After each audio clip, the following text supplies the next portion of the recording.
Today we will be showing some tips and tricks on how to use our new suction lanyard system. Once you have already installed the suction lanyard strap onto the liner, then you will want to start feeding this into the plate in the socket. This is a clear check socket, so we will obviously be able to feed this a little bit easier. So we'll feed this in both a check socket, and then we will show you some tricks to doing it in a laminated version as well. When a strap is new, you'll find that the end is stiffer. So one of the first tips you may want to do is just kind of work the plastic a little bit to help soften that plastic ever so slightly. You can also do a 90-degree bend in that end of the plastic just to help with initial feeding.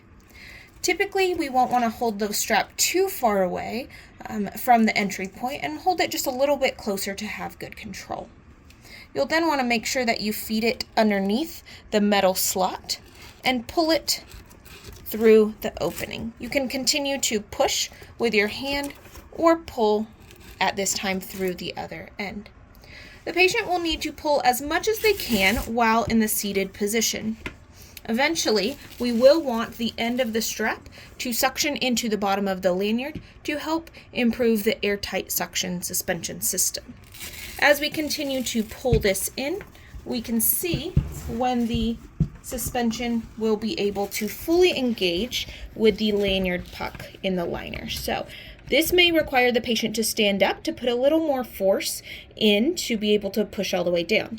The strap will always hold the suspension, but in order to get airtight suction, the patient will want to be fully seated into their device. If someone is experiencing swelling in the morning time or has volume retention, they may not be able to fully engage until taking a few steps. However, they should put the strap through the chafe each and every time.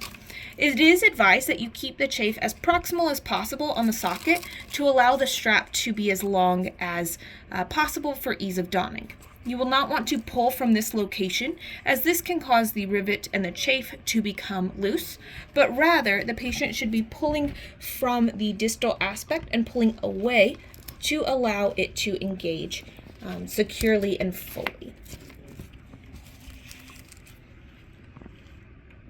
Once a socket has been laminated, the patient's unable to see through the socket wall, so it'll be a little bit easier if they use their thumb as a guide for the tip.